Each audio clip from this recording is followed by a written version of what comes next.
잘 오셨습니다.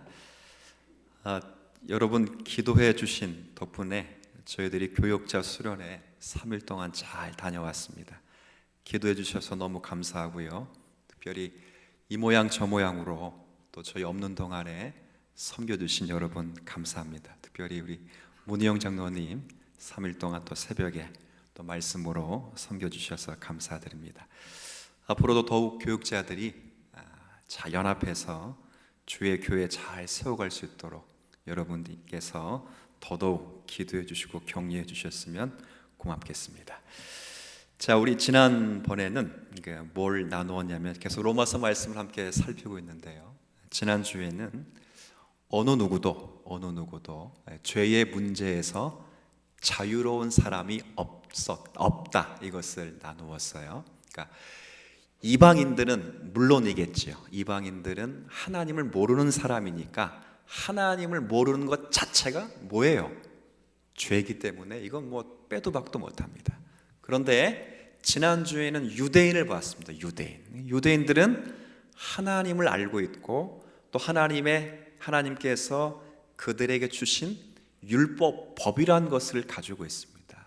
그럼에도 불구하고 그들조차도 이미 죄의 문제에서는 자유로울 수 없다는 것을 지난주에 살펴보았습니다. 그러니까 저들이 하나님을 알고 있고 율법을 가지고 있는 것 때문에 이 이방 사람들을 판단하고는 있지만 저들이 판단을 하면서 결국은 같은 일을 하고 있는 사람에 불과하다. 그래서 결론적으로는 이방인이 됐든 간에 이 유대인이 됐든 간에 이방인이나 유대인이나 다 같이 예수님이 필요한 사람들이고 똑같이 복음이 필요한 사람들인 것이다. 이것이 2장 계속되는 결론으로 주어지고 있습니다.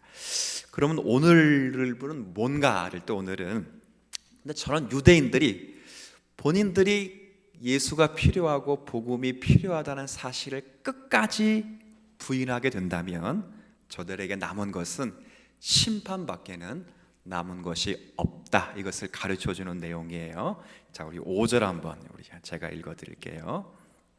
다만 우리가 처음 시작됐던 5절 다만 너희가 내 고집과 회개하지 아니한 마음을 따라 그러니까 너희들이 끝까지 예수를 또 복음을 필요로 한 사람이라는 것을 이걸 인정하지 않고 끝까지 고집하고 회개하지 아니하면 그 마음을 따라 한번 같이 읽어주시겠어요? 시작. 진노의 날 곧 하나님의 의로우신 심판이 나타나는 나는 그 날에 이 말 진노를 내가 쌓는도다. 이 말은 그러니까 너희들도 분명히 예수가 필요하고 복음이 필요한데 끝까지 우리는 예수가 필요 없다. 율법이 있으면 됐다. 우리는 하나님 알고 있다. 난 죄인 아니다. 난 거룩한 사람이다. 라고 자신을 예수와 함께 묶어내지 않는다면 그 고집을 끊임없이 부린다면 결과적으로는 뭐밖에는 남아있는 게 없다는 거예요. 심판밖에는 남아있을 것이 없다. 그 얘기입니다. 이 문맥이 끝나는 16절도 똑같이 끝나요. 16절 우리가 읽진 않았지만 제가 읽어드릴게요. 곧 쭉 설명하면서 곧 마무리 이렇게 마무리합니다. 나의 복음에 이른 바와 같이 그러니까 사도 바울이 복음의 내용에는 심판도 포함되어 있는 거예요. 그러니까 심판은 복음이 아니다. 그게 아닙니다. 심판은 뭐예요? 복음의 한 부분이에요. 여러분 그 전도할 때 당신 그렇게 살다가는 어디 가요? 그래요 꼭. 그럼 심판도 복음의 일부예요. 그렇죠? 근데 심판을 복음에서 빼면 안 돼요. 사도 바울이 뭐라 그랬어요? 나의 뭐에 이른 바와 같이 복음에 이른 바와 같이 하나님이 예수 그리스도로 말미암아 사람들의 은밀한 것을 심판하시는 그날이 너희에게도 반드시 올 것이다. 그러니까 너희들도 누가 필요한 사람이라? 예수가 필요하고 뭐가 필요한 사람들이라고요? 복음이 필요한 사람. 그러니까 유대인에게 지금 이렇게 이야기를 하는 거예요. 그러니까 1장 후반부터는 이방인들이 얼마나 죄인들인가를 소개했다가 2장에는 그러면 유대인 너희들은 좀 나을 것처럼 생각되느냐? 천만의 말씀이다. 너희들이 스스로 하나님을 알고 있고 하나님의 율법을 가지고 있다고 해서 너희들이 더 나은 것처럼 자랑하나 그러나 그 율법을 가지고 자랑할 수 없을 정도로 사실은 너희들도 예수가 필요하고 복음이 필요한 사람이다, 이야기를 쭉 해왔거든요. 근데 그것을 끝까지 고집해서 난 예수 필요 없어, 복음 필요 없어, 난 지금도 충분히 하나님의 자녀다운 삶을 살고 있어 라고 자랑한다면 반드시 복음에 이른 바와 같이 뭐가 찾아온다? 끝에는 뭐가 찾아온다고요? 심판이. 그렇죠? 이방인뿐만 아니라 누구에게도요? 유대인에게도. 자, 이 문맥에서 이제 2장 후반부를 이해하시면 됩니다. 자, 그러면 그 심판의 기준이 뭔가? 마지막에 심판이 있게 되는데 오늘 그 5절부터 11절의 내용은 그 심판의 기준이 무엇인가? 이제 그 이야기를 하는 거예요. 자, 마지막에 심판이 임한다고 했는데 그 심판의 기준이 뭐냐면 자, 6절, 7절 여러분 한번 읽어 주시면 고맙겠습니다. 시작.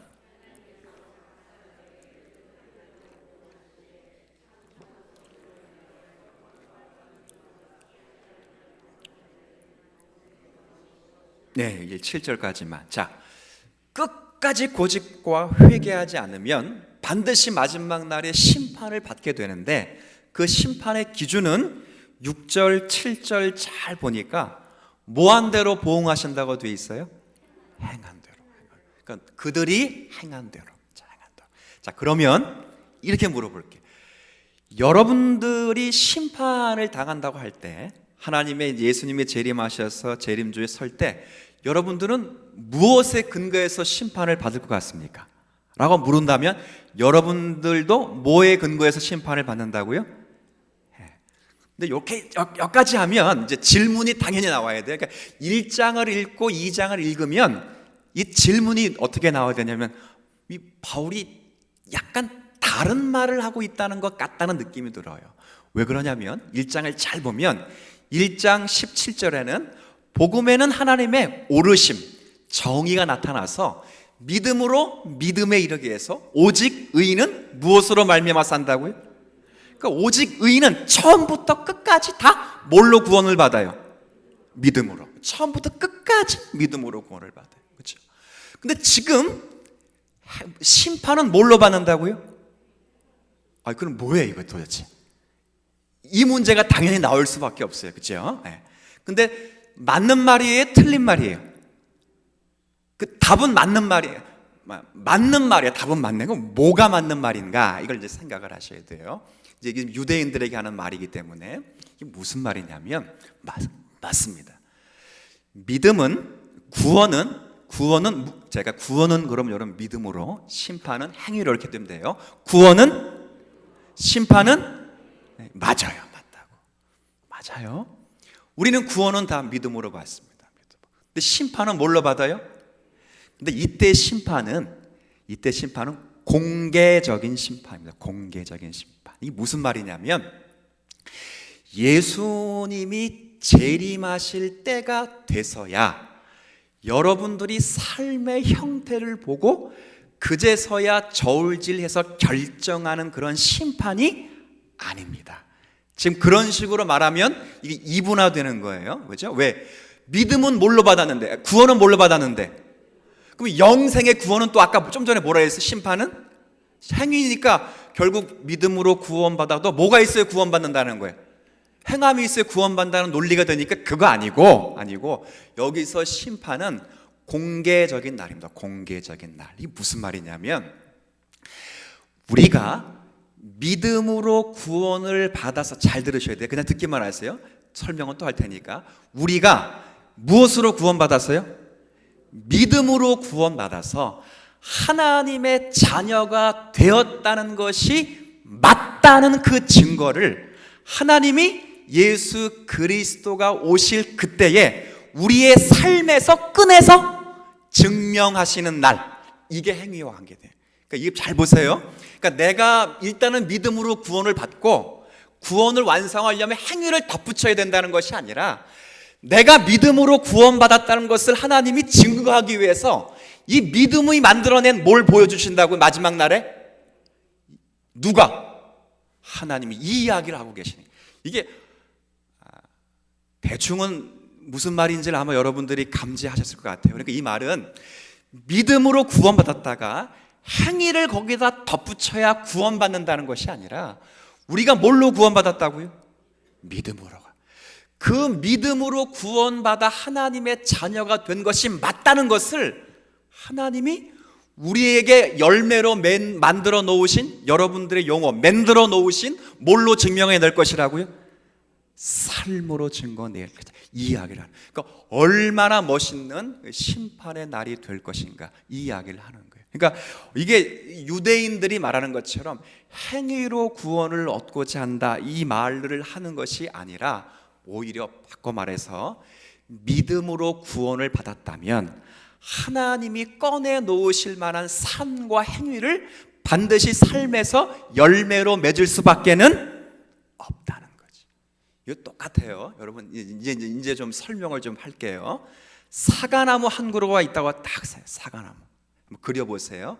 사과나무에는 가을이 되면 사과나무 끝 가지에 뭐가 맺혀 있을까요? 사과가 맺혀 있으면 그 나무가 무슨 나무라는 걸 알 수 있어요? 사과나무. 또 그 나무가 살았다 죽었다. 그렇죠. 근데 잘 보세요. 사과가 그 나무를 살려놓은 것은 아니죠. 자, 이제 이해되셨어요? 그렇죠? 그 사과나무는 열매가 살려놓은 것이 아니라 그 사과나무에 어디서부터 독이 올라오는 진액 때문에부터 그래요? 뿌리가 살려는 거예요. 뿌리. 그 근원 되시는 믿음의 주인 되시는 누구? 그 예수 그리스도를 보내시는 누구? 그렇죠. 맞죠? 근데 그렇게 진액에서 뽑아 올리는 진액을 먹고 자란 사과나무는 반드시 가을이 되면 가지에 뭐가 맺힌다고요?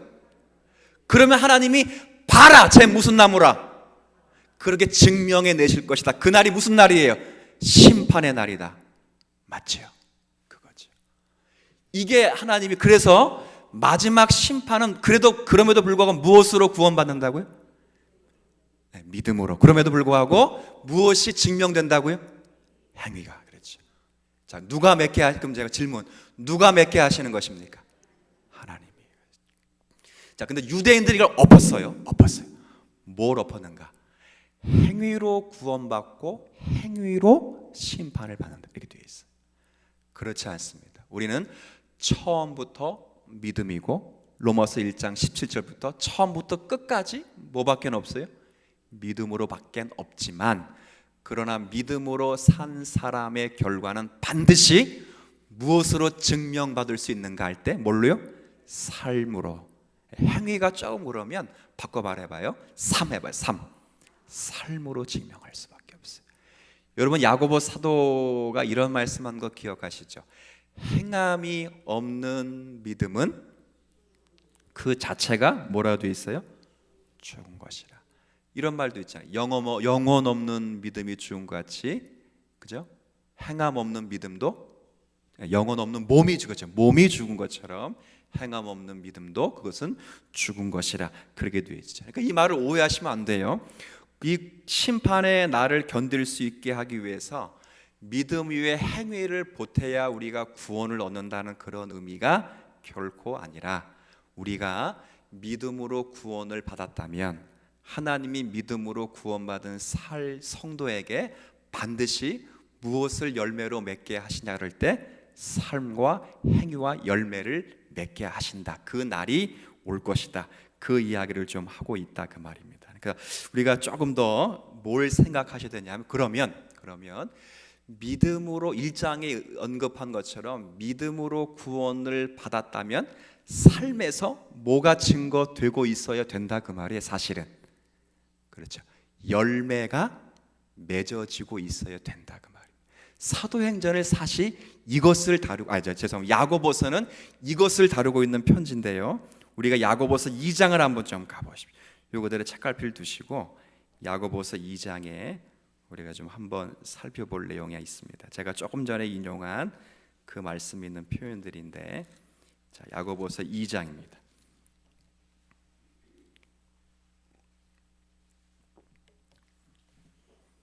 자, 야고보서 2장 제가 조금 전에 인용했던 말씀이니까요. 한번 읽어볼게요. 373쪽에 야고보서 2장 17절부터 19절까지 그냥 읽으면 이게 무슨 의미인지를 압니다. 17절부터 19절 함께 읽겠습니다. 시작. 이와 같이 행함이 없는 믿음은 그 자체가 죽은 것이라. 어떤 사람은 말하기를 믿음이 있고 나는 행함이 있으니 행함이 없는 내 믿음을 내게 보이라. 나는 행함으로 내 믿음을 내게 보이라 하리라. 내가 하나님은 한 분이신 줄을 믿느냐? 잘 하는도다. 귀신들도 믿고 떠느니라. 그러니까 무슨 말씀인지 알겠죠? 그러니까 믿음이 있다면 반드시 믿음에 동반돼서 뭐가 따라올 수밖에 없다는 거예요. 열매가, 행함이 따라올 수밖에 없다는 거예요. 삶이 따라올 수밖에 없다는 거예요. 22절도 똑같아요. 22절 한번 읽어주세요. 시작. 내가 보거니와 믿음이 믿음이 무엇과 함께 일한다. 행함으로 믿음이 그래서 온전해진다. 제가 좀 전에 인용했던 말씀 가운데 26절도 한번 같이 읽어주세요. 시작. 죽은 것 같이 행함이 없는 믿음은 죽은 것이니라. 자, 이게 결론은 나와 있어요. 야고보서에 지금 2장의 결론으로 나와 있는데 이 결론이 왜 나오게 됐냐면 사실 여기 2장 1절을 이렇게 시작합니다. 내 형제들아, 이 영광의 주 곧 우리 주 예수 그리스도에 대한 믿음을 너희가 가졌으니. 자, 아까 믿음은 무엇과 함께 일한다고 좀 전에 그랬어요. 자, 근데 보세요. 여기 2장 1절에 믿음을 너희가 가졌는데 사람을 저들이 뭐 하고 있어요 지금?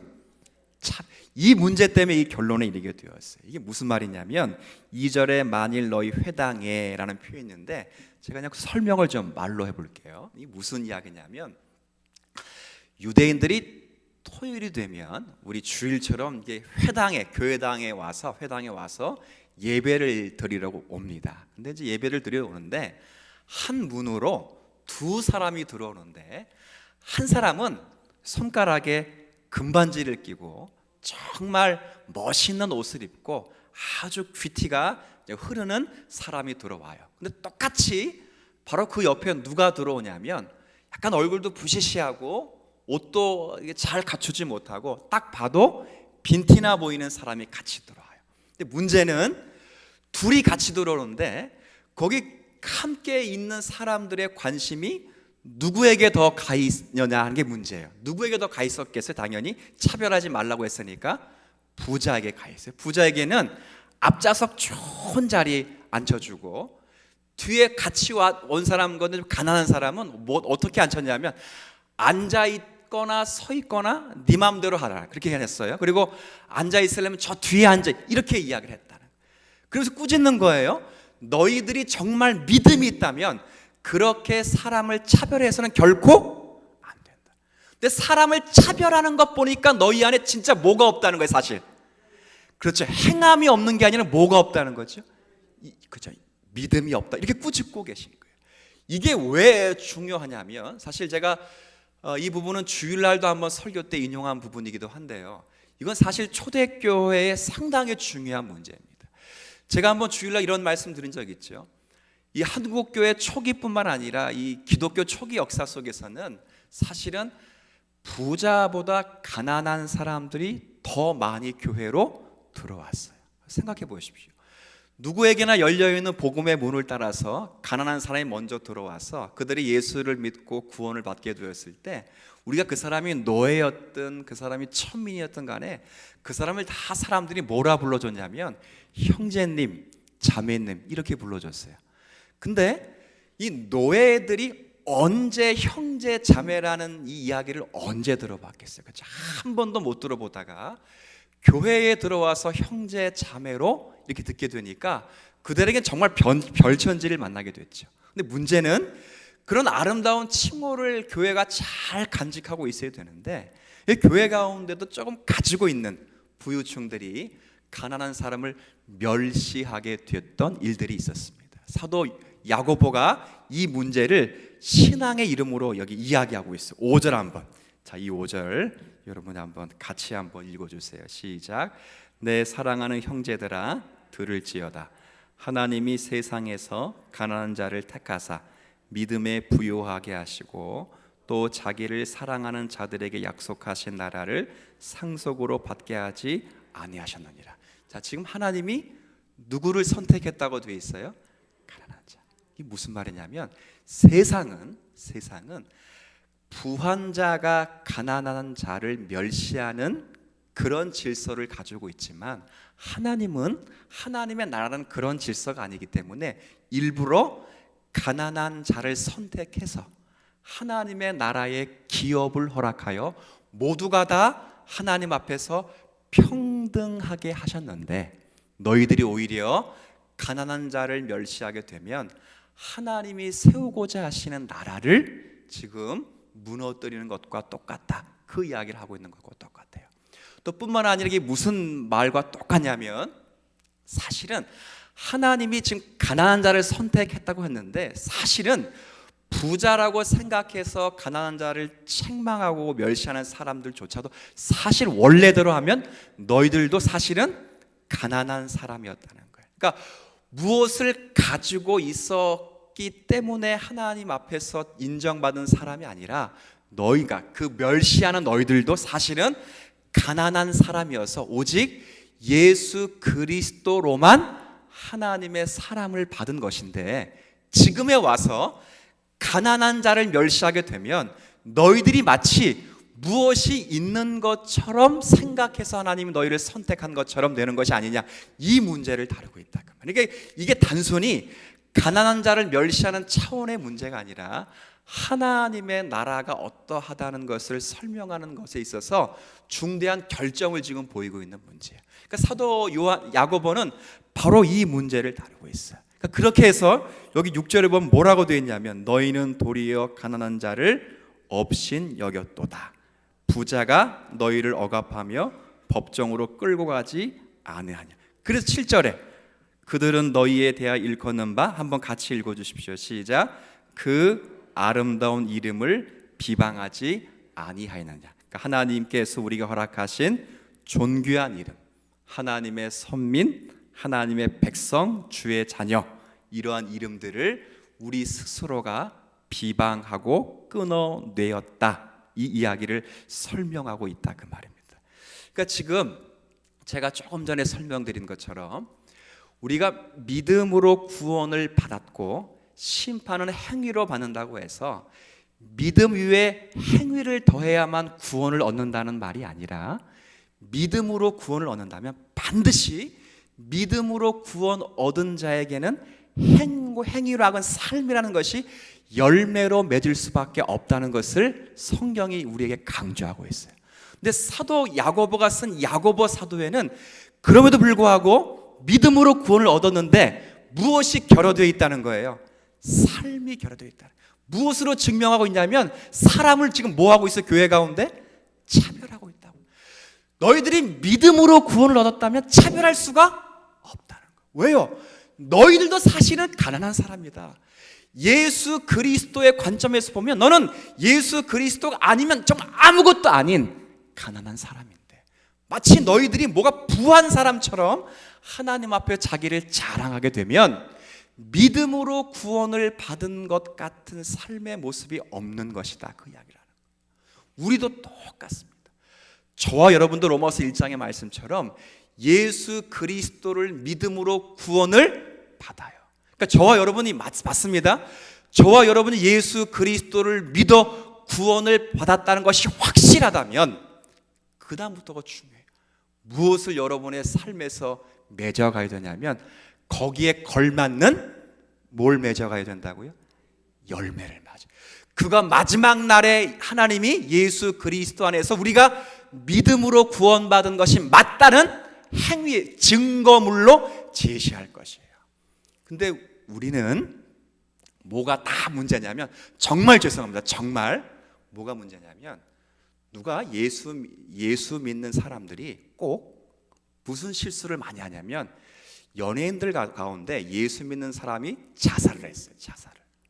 그럼 꼭 뭘 물어보냐면 여러분 제가 말 안 해도 여러분 더 잘할 거예요. 뭘 물어보죠? 꼭 저 사람 천국 갔어? 지옥 갔어? 이게 전부라는 거예요. 이게 정말 중대한 생각해야 될 문제입니다. 성경이 말하는, 여러분 예수 그리스도를 뭐 하면 구원받는다고요? 자, 그러면 제가 묻죠. 여러분 정말 예수 그리스도가 나의 구주이시며 나의 하나님이시며 나의 메시아이시며 그리스도이심을 여러분 믿습니까? 구원받았습니다. 구원받아. 끝난 문제입니다. 그럼 여러분 평생 예수님 오실 때까지, 여러분 돌아가실 때까지 여러분은 예수님을 믿은 자의 삶으로 여러분을 믿음을 뭐 하시면 되겠어요? 증명하시면 돼요.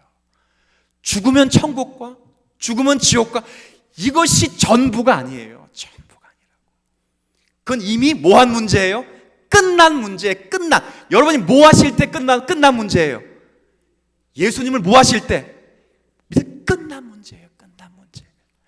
거기에 초점이 맞춰서는 안 되고, 여러분이 신앙생활을 한다는 것은 마지막 심판 때에 저와 여러분이 예수를 믿어 구원받았다는 것이 맞다고 하는 것을 하나님이 증명해 내실 삶을, 아까 사과나무에 뭐가 맺혀요? 그 열매가 사과나무를 살게 하는 게 아니에요. 이건 지금 유대인들이 착각하는 거, 그게 아니에요. 열매는 반드시 맺혀 있어요. 그래서 하나님이 그리스도의 날에 봐라, 사과나무가 맞지 않느냐라고 증명해 내시죠. 그럼 우리는 뭘 해야 되겠습니까? 뭘? 자, 그래서 로마서의 답을 사도가 그렇게 주고 있어요. 다시 2장 말씀 읽고 좀 마무리할까요? 마무리하겠습니다. 로마서 2장 다시 한번 좀 돌아와 보세요. 로마서 2장입니다.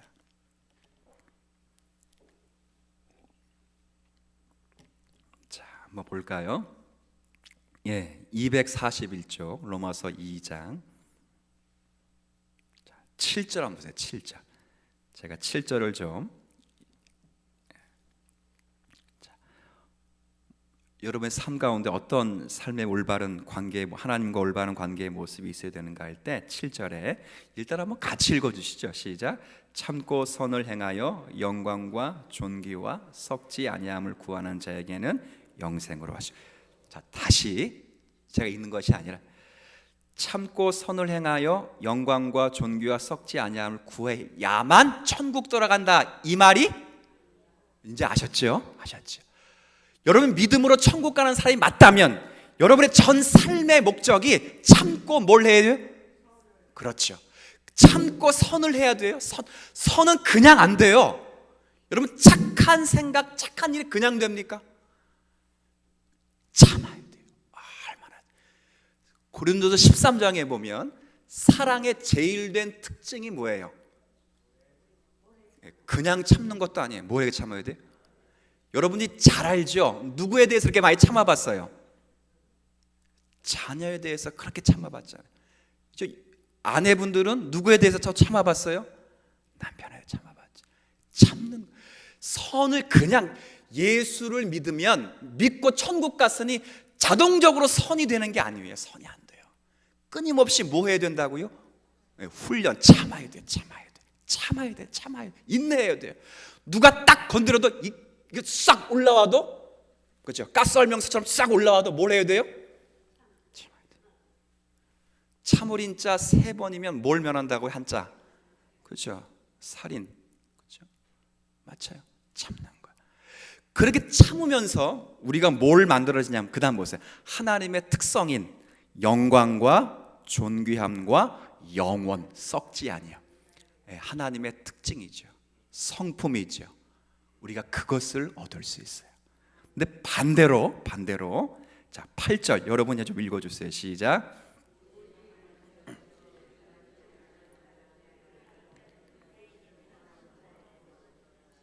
예, 여기 보면 믿음으로 구원을 받았다고 생각하는 사람이 두 가지가 나와요. 오직 뭘 짓고 있다면, 끼리끼리 하고 있다면, 그렇죠? 교회 가운데 끼리끼리 하고 있다면, 그렇죠? 이게 뭐가 있다는 거예요? 문제가 있다, 그 말입니다. 그렇죠? 두 번째는 뭘 따르지 않고 불의를 따르냐, 진리를 따르지 않는다면, 이것이 하나님의 마지막 때에 진노와 심판의 때에 하나님이 너희들이 선택받고 믿음으로 구원받지 아니하였다는 것을 증거해낼 열매니까 조심하여 하나님 앞에 우리의 삶을 생각하며 살 것을 이야기하고 있어요. 그래서 똑같아요. 9절 10절 똑같아요. 그리고 11절에 뭐라 말하냐면 11절을 읽어주세요. 시작. 그렇죠. 믿음도 사람을 외모로 취하지 않아요? 근데 모두 똑같아요. 모두 심판도 똑같아요. 저울질한다는 게 아니에요. 사실 이 말은, 그렇죠? 여러분과 제가 믿음으로 구원받는 자가 맞다면 하나님께서 구원을 외모로 보시지 않은 것처럼 심판도 외모로 보시지 않기 때문에 여러분 가운데 만들어내신 하나님의 삶의 열매로 여러분이 하나님의 자녀될 것을 증거해 내실 것이다, 그 말이에요. 얼마나 멋있는 말씀입니까? 우리의 삶이 어떠해야 되겠어요? 당연히 여기 기록된 말씀으로 기준으로 한다면 정말 한 가지만 선을 행하는데 뭘 하면서 선을 행하라 했어요? 참고 그냥 남이 기분 나쁜 이야기 하면 참으라, 그 이야기를 하는 것이 아니라 인내하는 거예요. 지금 내가 가는 그 길 지금 당장 열매가 없어요. 당장 목사님이 이렇게 하라고 하는데 뭐 답도 없고 뭐 열매도 없고 뭐 괜히 하는 거 같고, 끝까지 참고 그 자리를 지키면 거기에 하나님이 상응하는, 하나님이 만들어내시는 열매를 반드시 볼 것이다. 그게 뭔가? 영광과 존귀와 영원, 하나님의 성품과 관련된 우리의 삶에 그리스도의 성품을 만들어내는 그 일들은 끊임없이 뭘 하고면서 선을 행하는 거라고요? 참고 그 길 그대로. 여러분이 그 길을 갖고 계시다면 오늘과 내일 속에서 별반 다를 것 없지만 똑같이 가요. 밥 똑같이 먹듯이 그렇게 가면서 우리의 인생길을 오늘 내일 믿음으로 한 걸음씩 걸어가서 승리하실 수 있는 우리 모두가 되시기를 주님의 이름으로 부탁을 드리겠습니다.